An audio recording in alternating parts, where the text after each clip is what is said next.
Admiral, thank you so much. It is great to be here in Hawaii. We started the morning with some Navy SEALs doing PT. We made the decision that we were going to, everywhere we go, we're going to do PT with the troops, because I remember kind of doing that back when I was a soldier. It started as PT with the troops. It has become Smoke the SecDef. Green Berets did it to me out in Germany, and the SEALs did it to me this morning. So we got a great start. A beautiful Hawaii morning. I'm glad to be able to speak with the APCSS Alumni Network here in Waikiki and across the Indo-Pacific, and as was mentioned, around the world. It was also very intentional that this was our first stop to the region as part of this very important messaging. But first of all, thank you so much, Susie, for your leadership. 30 years is quite an accomplishment, and for hosting us on this beautiful morning. And again, thank you to Admiral Paparo for his reputation. His leadership precedes him. He's well known in Washington for all the right reasons, and we have our fighting admiral here in the Indo-Pacific. Appreciate your leadership. I'm honored to speak this morning in the Stackpole Auditorium. It was really neat to do research on this before coming here. Named after Lieutenant General, as you all know, Hank Stackpole. He was a remarkable human being. He was a Marine, a Vietnam combat veteran, the first commander of U.S. Marine Forces Pacific, the first president of APCSS, a fellow Princeton grad, and an American hero. During one of his several tours in Vietnam, General Stackpole, then a captain and a company commander, was struck by an enemy .50 caliber bullet. While being evacuated, his medevac helicopter was shot down. Imagine, I've been wounded, I'm heading out, everything's going to be okay. Now it's not. He was the only survivor among 9 men on board. He crawled out of the wreckage 70 feet before the helicopter exploded. A second helicopter took him to a field hospital where the chaplain read him his last rites. And then he made a miraculous recovery. He earned the Silver Star, fittingly, for his bravery that day.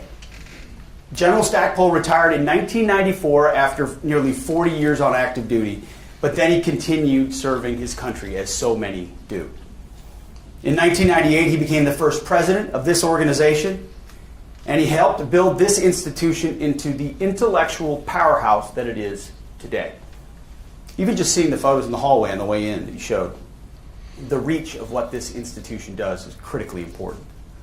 So I would like to give a special thanks to his wife, Mrs. Vivian Stackpole, who is here with us this morning.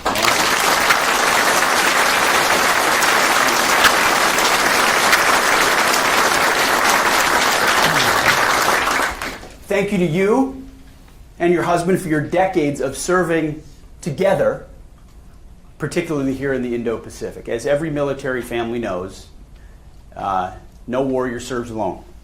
There's always a family alongside who sometimes have an even more difficult job, because you don't really know what your loved one is doing, and yet you support them all the way, as you did.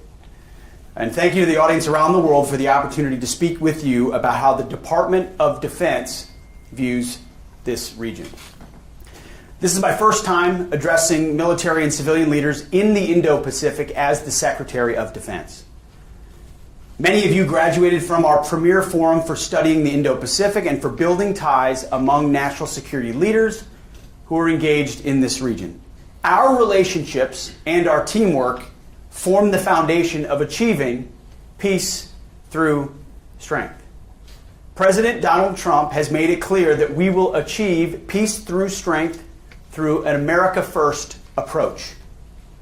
But America First does not mean America only or America alone, ignoring allies and partners.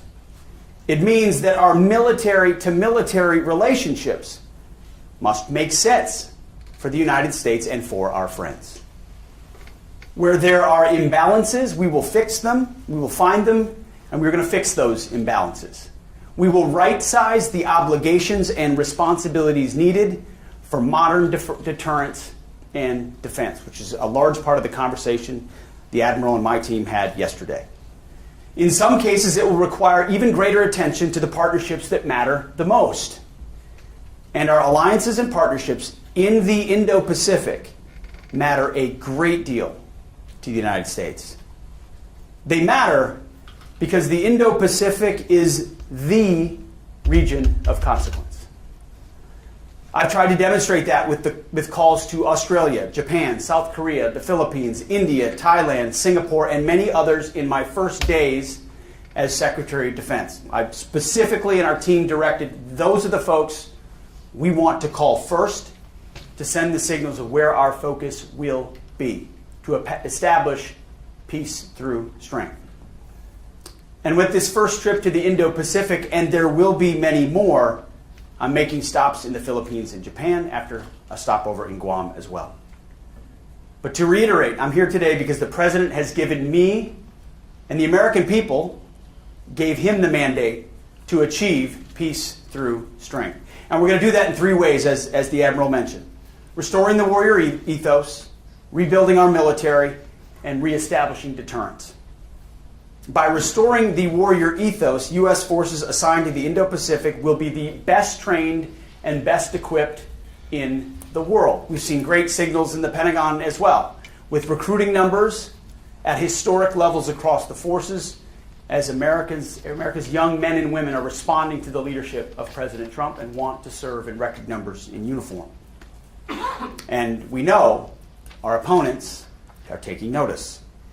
Number two, we're going to rebuild our military by optimizing the Department of Defense and the U.S. defense industrial base to rapidly and responsibly deliver the right tools to our warfighters in real time. And we will also deliver those tools rapidly and responsibly to our allies and to our partners. There are many opportunities for our defense industries to collaborate. And I'm going to press hard to expand capacity and accelerate deliveries. I can tell you every Minister of Defense and others that I speak to brings up foreign military sales and our ability to deliver those capabilities front and center in those conversations. I was recently with the Commander-in-Chief who reiterated that as a priority of his from the White House. FMF, FMS, the opportunity to get systems in the hands of our allies and partners is a priority of this administration that we're focusing on at this moment. I know this center has also been focused on supply chain security for our weapon systems. When you look at the charts and you understand where too many things are sourced from, you understand the complications that come with that reality. You've also been studying how we can co-produce and co-sustain our platforms and munitions with partners who choose to work with us. So, Susie, please keep up the great work. We need it. It is more important than ever. And finally, as we reestablish deterrence, our charge is simple. We will work with our allies and our partners to deter the communist Chinese and their aggression in the Indo-Pacific. Full stop. By standing shoulder to shoulder with you, our allies and partners, we will put our enemies, our adversaries, those who stand against us on notice. Each ally, each partner, each friend contributes their own unique capabilities to regional deterrence. A renewed focus on deterrence creates advantages for ourselves, our partners, and our allies. And it also does this while creating dilemmas, which is a lot of what we talk about, dilemmas for our adversaries. Our mission is to deter war. But if necessary, we will, together, defeat and destroy our enemies. None of this is new. This is the business that we are in. President Trump's vision for a free and open Indo-Pacific is as true today as it was when he first laid it out in Vietnam in 2017. It's a vision in which all countries prosper side by side as sovereign, independent states. It's a vision in which the United States remains engaged with and invested in and focused on, truly, the Indo-Pacific. It's a vision in which our allies and partners are at the forefront of deterring aggression. To paraphrase the president, I say to all of you who are here with me today and listening from around the region, we have been friends, partners, and allies for a long time. And we will remain friends, partners, and allies for a long time to come. But we need each and every one of our friends and partners and our allies to do their part as well. To be force multipliers alongside the United States of America. That has to be a two-way street. So let us today, through this institution, through our work at INDOPACOM, recommit ourselves to that. Recommit ourselves to reestablishing deterrence in the Indo-Pacific and to achieving peace through strength by working together, building credible warfighting capabilities, and by doing our part for the peace that we all long for. In closing, no one should question the resolve of the United States of America to defend our interests in the Indo-Pacific and beyond. We will do this through the deterrent power of the strongest, most effective, most lethal fighting force in the world. And that is something this administration is committed to in every capacity. Just last week, I was in the Oval Office, standing next to President Trump when he announced the new sixth-generation fighter, the F-47. The most capable, most lethal, longest range, most stealth fighter jet the world has ever seen. I said to him, and I say to you now, I believe my kids and my grandkids will thank him for having the willingness to make that choice and invest in a platform of that strategic significance, which is needed specifically in this part of the world to continue to maintain deterrence. I hope, and I believe, that message was sent. Supported by and in partnership with capable, like-minded allies and partners, I believe the 21st century, this century we live in right now, can be and should be and will be an American-led, freedom-loving century. That is truly what is at stake. So it's great to meet so many of you here in person and even many more watching virtually online. I want to thank you for what you do. I want to thank you for your time, and I wish Godspeed always to our warriors. Thank you very much.